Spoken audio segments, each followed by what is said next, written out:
ધોરણ 11 કોમર્સ વિષય નામું ચેપ્ટર 1 હિસાબી પદ્ધતિ અને તેના પારિભાષિક શબ્દો। આજે આપણે પારિભાષિક શબ્દમાં ભણવાના છીએ આવક। ધંધાની કોઈપણ પ્રવૃત્તિમાંથી કે વ્યવહારના કારણે જો નાણાં મળે તો તેને આપણે આવક કહીશું। એને વ્યાખ્યાયિત કરવું હોય અથવા અર્થ આપવો હોય તો આવક એટલે ધંધા દ્વારા કરવામાં આવતા વ્યવહારના પરિણામ સ્વરૂપે જ્યારે નાણાં મળે તેને આવક કહે છે। એટલે કે ધંધા દ્વારા જુદા જુદા પ્રકારના વ્યવહારો કરવામાં આવે છે। આ વ્યવહારના પરિણામે જ્યારે આપણને રોકડ એટલે કે નાણું મળે ત્યારે તેને આપણે આવક કહીએ। ફોર એક્ઝામ્પલ, ધંધો વેચાણ કરે છે તો વેચાણ એક પ્રકારનો આપણો ધંધાકીય વ્યવહાર છે અને તેના પરિણામ સ્વરૂપે વેચાણથી આપણને નાણાં મળશે તો તેને આપણે આવક કહી શકીએ। એ ઉપરાંત ઘણી બધી બીજી રીતે પણ આપણને નાણાં મળી શકે, જેમ કે વ્યાજ મળે, કમિશન મળે, ઘાલખાદ પરત મળે, અથવા તો કોઈ અન્ય રીતે આપણને જ્યારે નાણાં મળે છે, જેમ કે જમીન વેચવાથી નાણાં મળે છે, મિલકતો એને કહેવાય આપણે, જમીન, મકાન, યંત્ર, ફર્નિચર એ બધી આપણી મિલકતો છે, તો એના વેચાણથી પણ આપણને નાણાં મળે છે, એનાથી આપણને નફો થાય છે, તો એને આપણે બધાને આવક કહી શકીએ। આવકના બે ભાગ પાડવામાં આવે છે, એક છે મહેસૂલી આવક અને બીજું છે મૂડી આવક।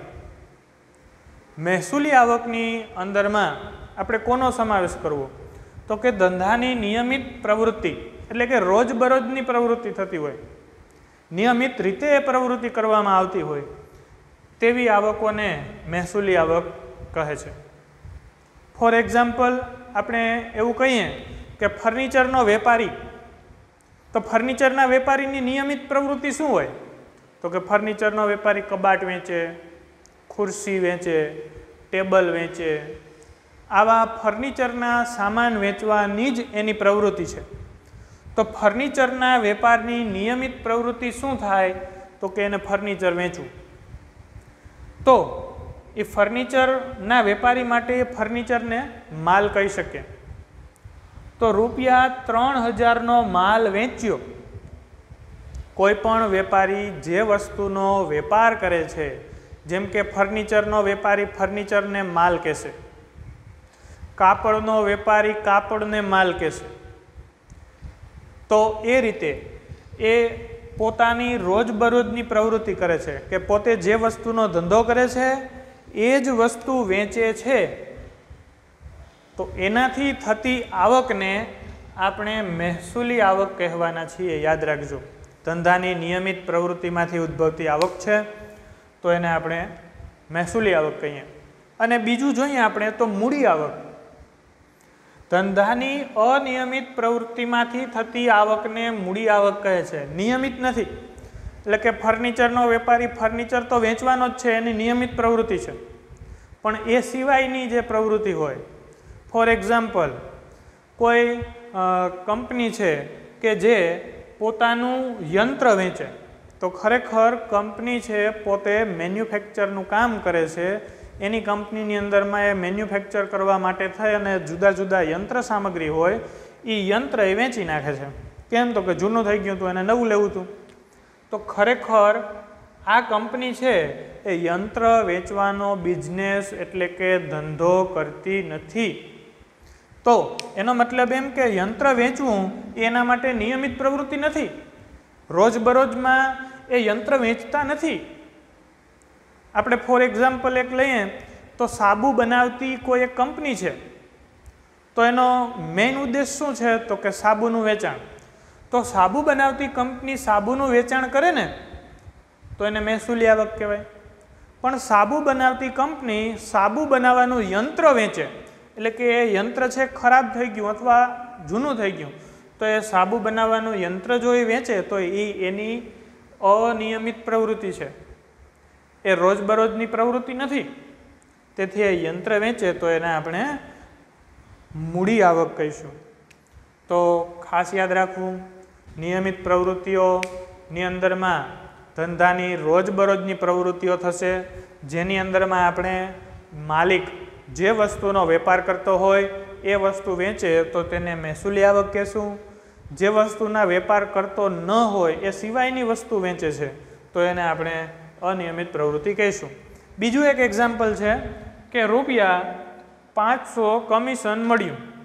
કોઈ એવો ધંધો હોઈ શકે સેવાનો કે જેના આધારે આપણને કમિશન મળતું હોય, અથવા તો વર્ષ દરમિયાન વારંવાર એ થતું હોય. જેમ કે 500 રૂપિયા કમિશન મળ્યું તો એ વર્ષ દરમિયાન આપણને વારંવાર મળવાનું છે, તો એ કમિશન છે એ આપણી મહેસૂલી આવક છે. જ્યારે એમ જ માલ, તો રોજે રોજ આપણે આપણા માલ સામાનનું વેચાણ કરીએ છીએ તો એ પણ નિયમિત પ્રવૃત્તિ છે. જ્યારે અહીંયા જોઈએ તો યંત્ર વેચવાની પ્રવૃત્તિ નિયમિત નથી. માનો કે યંત્ર ખરાબ ક્યારે થાય તો કે વર્ષ, 2 વર્ષ, 5-10 વર્ષે ખરાબ થાય તો ત્યારે એ યંત્ર વેચવાની જરૂર પડે, બાકી યંત્ર વેચવાની જરૂર નથી. એટલે કાંઈ એક વર્ષમાં, એટલે કે નિયમિત રીતે દરરોજ કે દર અઠવાડિયે કે દર મહિને યંત્ર જ વેચે છે એવું કરવાનું નથી. તો એ આપણી અનિયમિત પ્રવૃત્તિ છે. બીજું છે શેર પર પ્રીમિયમના નાણાં મળે. કંપની શેર બહાર પાડે છે અને એ શેર બહાર પાડવાના જે પ્રીમિયમ મળે, વધારાની રકમ મળે છે, એ આપણે આગળ શબ્દ આવશે ત્યારે સમજશું. પણ એ વધારાની રકમ છે એ પણ આપણને નિયમિત નથી મળતી, માત્ર જ્યારે શેર બહાર પાડવામાં આવે છે ત્યારે જ મળે છે. તો એ પણ આપણી મૂડી આવક છે. તો આના ઉપરથી આપણે તારણ કાઢી શકીએ કે ધંધાની નિયમિત રીતે થતી પ્રવૃત્તિઓ, જેમ કે માલનું વેચાણ, અન્ય કોઈ આવકો, એને આપણે મહેસૂલી આવક કહીશું. અને મૂડી આવક એટલે ધંધાની અનિયમિત રીતે થતી આવકોને આપણે મૂડી આવક કહીશું. હવે આપણે એક એક્ઝામ્પલ જોઈએ તો એ એક્ઝામ્પલ આપણે ખાસ ખ્યાલ આપશે કે કેવી રીતે એને શું કહેવાય. એક્ઝામ્પલમાં આપણે હમણાં જોયું એવી જ રીતે એક આપણે એક્ઝામ્પલ લઈએ તો ગડા ઇલેક્ટ્રોનિક્સ.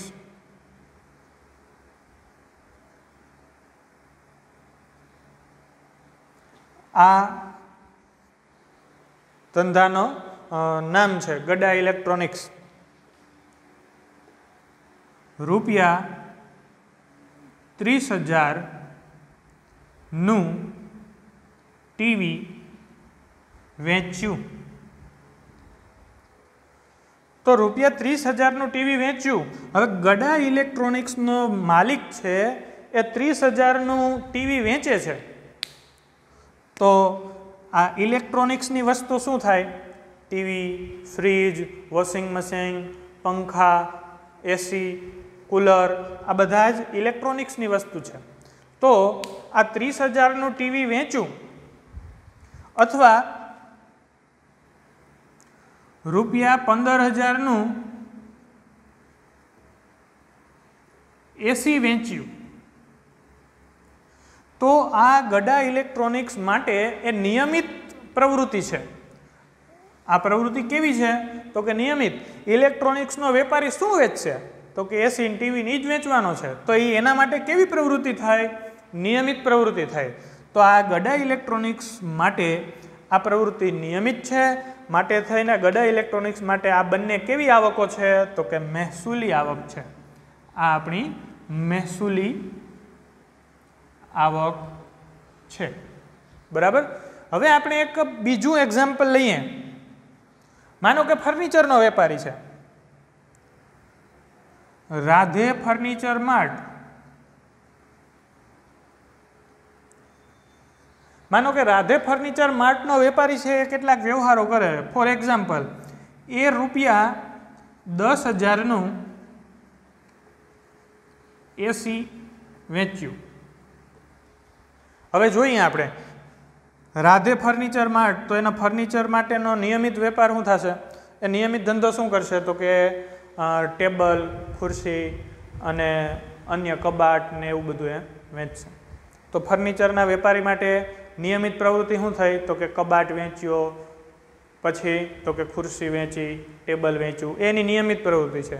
જો ફર્નિચરનો વેપારી કબાટ વેચે તો એ નિયમિત પ્રવૃત્તિ છે, એને આપણે મહેસૂલી આવક કહેશું. જો ફર્નિચરનો વેપારી ખુરશી વેચે તો એની નિયમિત પ્રવૃત્તિ છે અને મહેસૂલી આવક કહેશું. પણ ₹10,000નું એસી વેચ્યું, ફર્નિચરનો વેપારી એસી રાખ્યું હોય, કદાચ એને એમ થાય કે જૂનું થઈ ગયું છે અથવા બગડી ગયું છે અથવા તો એને નવું એસી વસાવવું છે, તો એ ફર્નિચરનો વેપારી એસી વેચે તો એની નિયમિત પ્રવૃત્તિ નથી. ફર્નિચરનો વેપારી નિયમિત રીતે એસી વેચવાનું કામ કરતો નથી. તો ₹10,000 જે ફર્નિચરના વેપારી માટે આ જે છે એ એના માટે થશે મૂડી આવક. તો ખાસ યાદ રાખવું, ઇલેક્ટ્રોનિકના વેપારી માટે એસી વેચવું એ મહેસૂલી આવક છે અને ફર્નિચરના વેપારી માટે એસી વેચવું એ જ મૂડી આવક છે. એ તમારે દ્રષ્ટિકોણથી યાદ રાખવાનું છે કે ઇલેક્ટ્રોનિક્સનો વેપારી છે એની આ નિયમિત પ્રવૃત્તિ છે એટલે મહેસૂલી થાય. ફર્નિચરના વેપારી માટે આ નિયમિત પ્રવૃત્તિ નથી, તેથી તે મૂડી આવક છે.